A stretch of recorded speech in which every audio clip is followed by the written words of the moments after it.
In today's video, we're going to be looking at another tool we can use to find the integrals of more complex functions. In our previous video, we talked about integration by substitution, which was primarily for composite functions, right? Functions inside of other functions. Well, consider the function that I have here. In this example, I don't have a function inside of another function. Instead, I have two functions being multiplied together, right? Hopefully we can see that. I have an x function and an e to the x function that are both being multiplied together. Recall that multiplication isn't straightforward if you're taking the derivative, right? You have to use the product rule in order to take the derivative of two functions being multiplied together. So for that reason, taking the integral of two functions being multiplied together, it's not straightforward. I have to have some sort of tool to manipulate this to make it easier for me. And that's where integration by parts comes in. So to answer this question of how I'm going to take this integral, and you'll notice this is just an indefinite integral, which means all I'm trying to do is find the antiderivative. So if I wanted to find the antiderivative of this function, well, first of all, let's remind ourselves how product rule works. So let's consider you have two different functions, u and v. Okay, u is some function of x, and v is some different function of x. The reason why I'm using u and v is because that's the notation we like to use with integration by parts. I don't know why they change it, but that's the notation we like to use. Now, if I were to take the derivative of this, I would, of course, need product rule, right? I'd end up with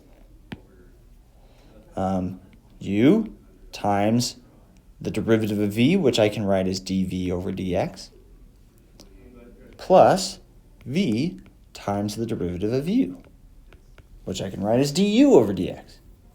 Now, what I'm going to do to show you where integration by parts comes from, what I'm going to do is I'm going to take the derivative, or I'm going to take the integral of both sides in terms of dx. And you'll notice what happens. Well, here I just took the integral of a derivative. Everything just cancels out on this left side, and I'm just left with u times v. But on this side, according to my integral properties, I can just take the integral of both pieces separately. The dx's cancel out, and I'm left with the integral of u times dv plus the integral of v times du. So, since I use this to help me manipulate integration, what I'm going to do is I'm going to solve for one of these. I'm going to solve for u dv, and that gives me the integral of u times dv is equal to u times v minus the integral of v du. This right here is my integration by parts formula. This is integration by parts. And of course, at this point, right, since you guys are seeing it for the first time, you're probably thinking, what the heck is going on? And don't worry, we'll kind of go through what this actually means. But if you searched integration by parts, this is what you would see. Okay, the way I remember it, and I've remembered this ever since I took calculus, is the term ultraviolet voodoo.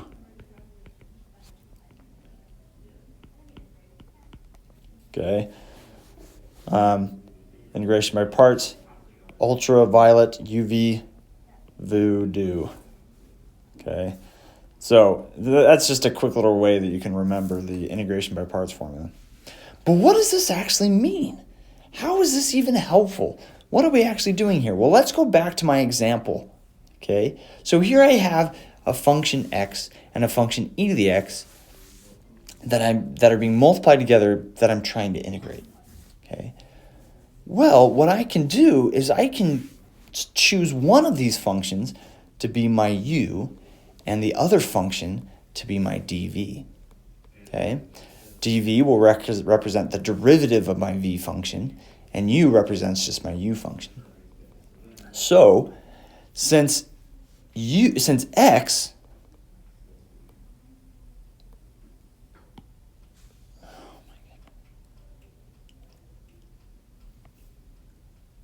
So for this example, I'm actually going to choose u as my x function. Okay, so I'm going to let u equal x, and I'm going to let dv equal my other function, e to the x. And since that's my dv, I'm going to go ahead and put the dx with it. So I'm going to expand this out to this whole term. Okay. Well, you'll notice that if I want to use this integration by parts formula, I'm eventually going to need to know what v is, right? I'm going to need to know what v is. And I'm also going to need to know what du is. So, what's du? Well, du is just simply taking the derivative of whatever my u function is. What's the derivative of x? The derivative of x is just 1. Okay, but I'm going to write it as a differential. So du is equal to just 1 dx. Okay. Similar to what we did with integration by substitution, right? When I was doing a u substitution, I had to do something similar to that.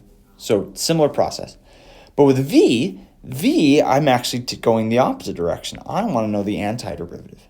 What's the antiderivative of e to the x? Well, it's just e to the x. And you can check that by taking the derivative, right? If I take the derivative, I get dv equals e to the x, right? Derivative of e to the x is just e to the x, e to the x dx. So that's my v function. Now that I have these 4 things, I'm ready to use my integration by parts formula. So what does integration by parts tell me? The integral of u times dv, u in this case is x, dv in this case is e to the x dx, is equal to u times v. Okay, well that's x times e to the x minus, notice that this first term, I don't have to take the integral of. There's no integration for that first term. I'm done with that first term. But minus the integral of v, which is e to the x, times du, which is just 1 times dx, which is just dx. So I've now used my integration by parts formula to rewrite my problem. And you might be thinking, but wait, that just made my problem longer. That made this longer than what it was before, and it didn't actually resolve the integration. I still have integration to do here. So how was this helpful in any way? Or did it just make my integration more complicated? We'll take a close look. This first integral, I don't have an integration formula for that. I don't know the integral of that. But do I know the integral of that? By using the integration by parts formula, I was able to come up with a simpler integral that I have a formula for. I know the antiderivative of e to the x. That's just c. Okay? So that means I can go ahead and evaluate that indefinite integral. So what do I end up with? Once again, this first part's already done. I don't have to integrate that first term, but then my integral of e to the x is just e to the x, right? Plus c.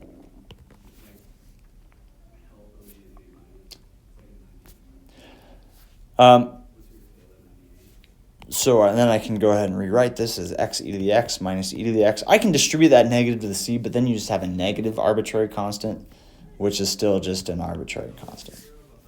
Okay. You don't need to worry about, you can always just put a plus c. You don't have to worry about a minus c or anything like that.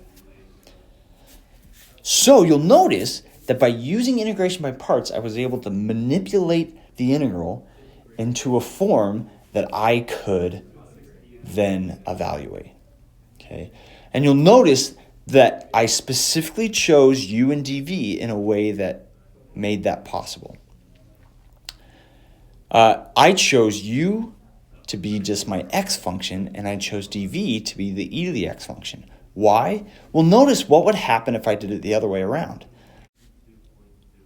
Let's say instead I chose dv to equal x dx. So that means I'm including, oopsies, I did not mean to erase that much. That means I'm including the dx with the x, and that the e to the x will just be on its own. Okay? And that means I'm letting u equal e to the x. Okay, well, I'm still going to go about it the same way. If I want to use integration by parts, I still need to figure out what each of these pieces are. So what's v? Well, v means I'm taking the antiderivative of x, and I get x squared over 2. And then du is me taking the derivative of e to the x, which of course is just e to the x.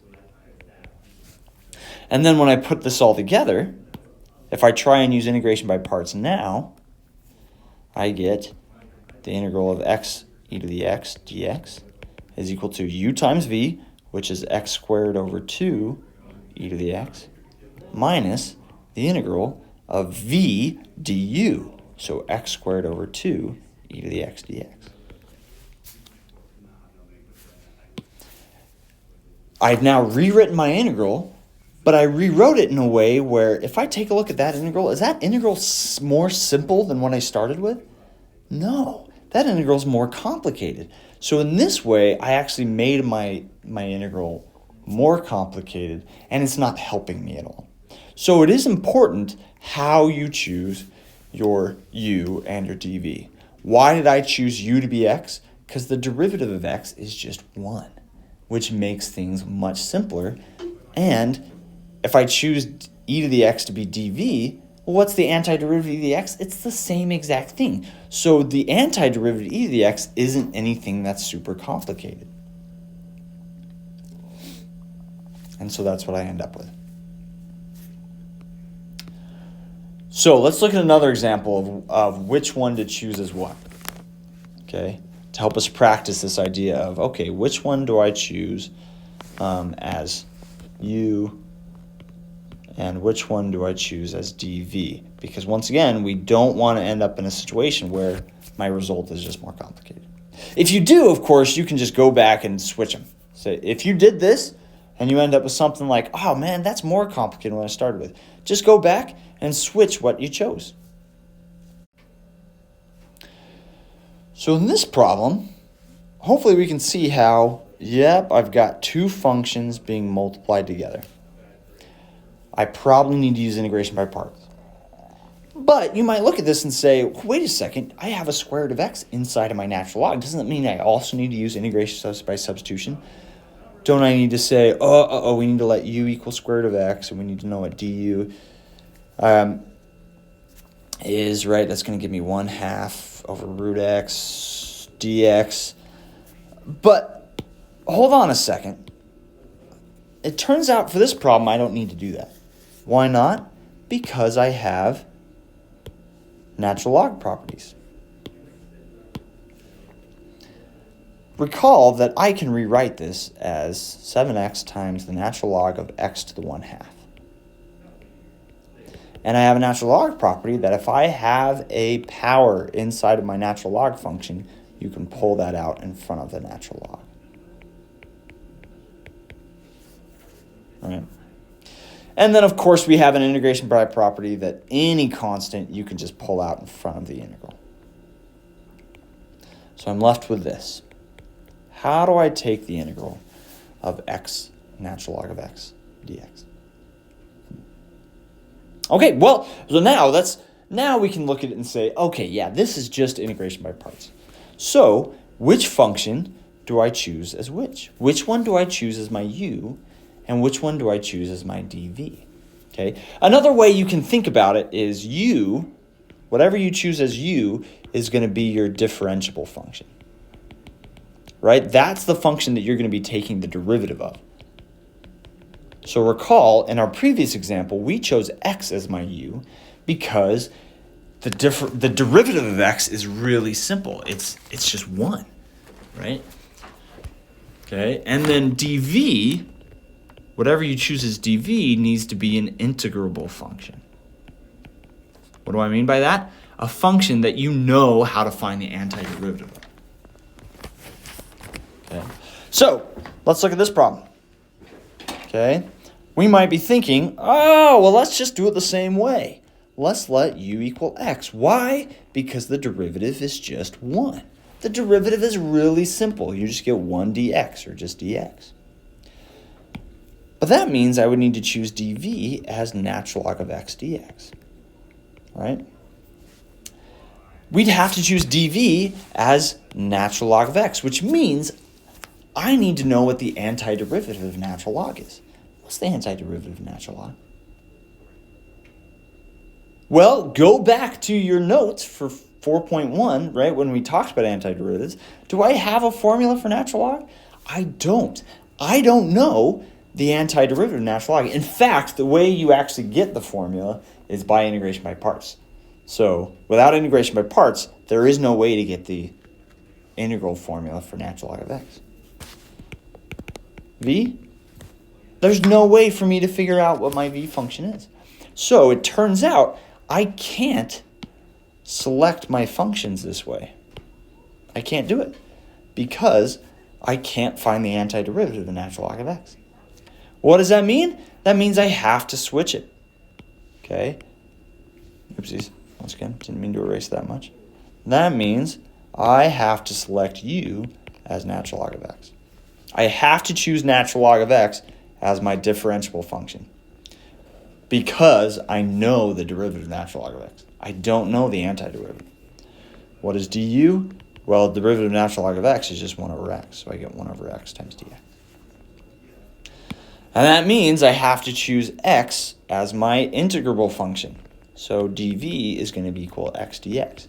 What's my antiderivative of x? It's more complicated, but at least I know how to actually find it. V is equal to x squared over 2. And since, yep. Okay. Based off of this, I can now use integration by parts. We'll see what this looks like. The 7/2 is going to stay out in front. Is equal to 7/2 is still there, but it's all out in front. Integration by parts, u times v. So u times v, I can do natural log of x times x squared over 2, but just to make it look nicer, I'll switch the order around. So x squared over 2 times natural log of x minus the integral of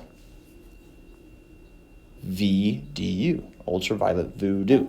So v du. So I get x squared over 2 times 1 over x dx.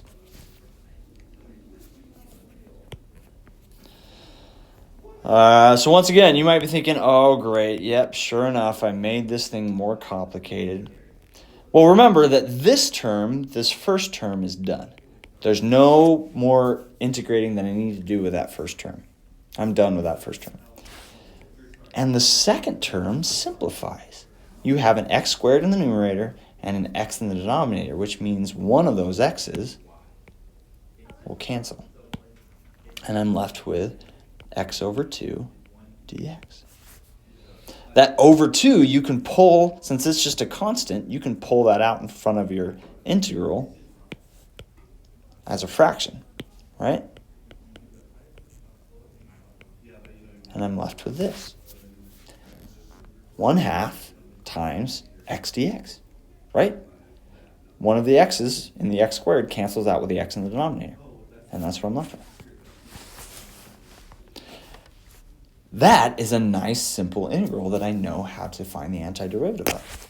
So what does this leave me with? 7/2 times x squared over 2 natural log of x minus 1/2. What's the integral of x? Just x squared over 2. Okay. I can simplify this, of course, by distributing, and I get 7x squared over 4 natural log of x minus x squared over 4. Okay. If you wanted to, you could pull out the x squared over 4 since both terms have that, and you just get 7 natural log of x minus 1. Choosing your u and your dv function. First off, you need to choose u so that it's differentiable, and choose dv so that you can find the integral of it, right? You have to choose u as something you know how to take the derivative of, and you have to choose dv as something you know how to find the antiderivative of. So first of all, that has to be true, which was the case in this problem. And then second, if you can find the integral of both functions and find the derivative of both functions, choose whichever one is going to make your integral more simple. So up to this point, we've only dealt with indefinite integrals, right? And if we're just finding an indefinite integral, all I'm concerned about is finding the antiderivative. But what if my integral has bounds? What if I'm working with a definite integral? How does integration by parts work if you have bounds? So let's try this one out. Well, in order to find the definite integral, you still need to find the antiderivative. Based off the fundamental theorem of calculus, the antiderivative is how I calculate these definite integrals. So I still need to find the definite integral of x to the fourth natural log of x, which of course I don't know, but integration by parts will probably be helpful because I have two functions being multiplied by each other. So I still face the same decision of what's going to be my u, what's going to be my dv. What am I going to choose as my integrable function? What am I going to choose as my differentiable function? Well, you'll notice, once again, we have a natural log of x. I don't know the antiderivative of natural log of x, but I do know the derivative of it. So I have to choose natural log of x as my u, which means that everything else is my dv. My dv function is x to the fourth. Do I know how to take the antiderivative of that? Yes, I do, although it does get more complicated. But let's see what happens. Maybe something similar will happen with this one. Okay, well, take my derivative of u, and I get 1 over x dx. Take my antiderivative of dv, so take my antiderivative of x to the fourth, and I get x to the fifth over 5. Now I can go and put this together, but I don't want to forget that I have bounds here. So, first part is just u times v, right? Which are those two things multiplied together. So I get x to the fifth over 5 times the natural log of x. Now, like I've said multiple times, I don't have to integrate this piece. This term I don't have to integrate because that integration is already, it's part of what that integration by parts process is. But the bounds still apply here. So what I'm going to do for this term is I'm going to write my bounds here on the end. I don't need to integrate, but I still need to evaluate it at my bounds. Okay? And then, of course, I can finish off this integration by parts by doing minus the integral from 1 to 4 of v times du. So v times du. So I get x to the fifth over 5 times 1 over x dx. And that'll simplify like it did last time, so we'll get to that in a little bit. But I want to return back to this first term. So what do I do here? Well, like I said, I still need to evaluate at the bounds. What is that going to look like? That's going to look like how it does when I use the fundamental theorem of calculus. I'm going to plug in my upper bound. So 4 to the fifth over 5 times natural log of 4. And then I'll plug in my lower bound. 1 to the fifth over 5 times natural log of 1. And what am I going to do with those two things? I'm going to subtract those. Okay. So this right here represents me evaluating this term from 1 to 4. You plug in the upper bound, plug in the lower bound, and subtract them. Okay. And what does that give me? That gives me 1024 over 5 times natural log of 4. Natural log of 4 is irrational, so I'm just going to leave it like that. Minus natural log of 1 is 0, so this second term just goes to 0. And so that's that term. And like I said, that just goes to 0, so I don't have to write that there. But I will do this. Natural log of 4, and I'll keep that red parentheses to just remind us that that takes care of that first term. I still have all this integration to do over here still. So my integral from 1 to 4, but one of those x's are going to cancel out, so I'm left with x to the fourth over 5 times dx. Okay, that's an antiderivative that I know how to find, and so I get 1 over 25 x to the fifth when I take the antiderivative. But of course, this also needs to be evaluated from 1 to 4, right? Because this is a definite integral, okay? So In fact, just to help me out, let me switch the color here. So this term also needs to be evaluated from 1 to 4. So what do I get from that?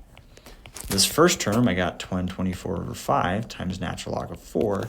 And this second term is I get, when I plug in 4, I get 1024 over 25. And when I plug in 1, I just get 1 over 25. And I'll subtract those two things. So when I finish simplifying, I get 1024 over 5 times natural log of 4 minus 1. 1024 minus 1 is just 1023 over 25. So the only tricky part about having bounds is this first term. And you just need to recognize that even though I don't have to do any integrating with that first term, I still have to evaluate it from my lower bound to my upper bound, the same way you do it for the fundamental theorem in calculus. Last, I want to look at an example like this. So you're going to see a problem like this on your homework, where you've got the indefinite integral of x cubed times e to the negative 12x. Obviously, right? Integration by parts, right? You got a function multiplied by another function that you're trying to find the antiderivative of. Probably want to use integration by parts here. What am I going to choose as my u? What am I going to choose as my dv? Well, both of these functions I know how to find the derivative of. And both of these functions I know how to find the antiderivative of. So this is one of those situations where I just want to pick what's going to make life easier for me. Okay? Since the derivative of e to the negative 12x and the antiderivative of e to the negative 12x are really similar. It's just a different constant that ends up being in front of it. That's what I want to choose as my dv. So I'm going to choose dv equals e to the negative 12x dx. Right, this is very similar to the one we started out with. Right, I chose dv as e to the x because the derivative and the antiderivative are really similar. One's not more complicated than the other. And I want to choose u as x cubed. Because when I take the derivative of x cubed, I end up with an x squared, which is more simple. Okay, so I can go ahead and do that. I can go and find what my du is. Du is 3x squared dx. And v, right, my antiderivative of e to the negative 12x is 1 over negative 12 e to the negative 12x. Right? That's my antiderivative formula for e to the kx. Okay. So now, using integration by parts, right? Using integration by parts, I end up with this. U times v, so x cubed over negative 12 e to the negative 12x. So that's u times v minus the integral of v times du.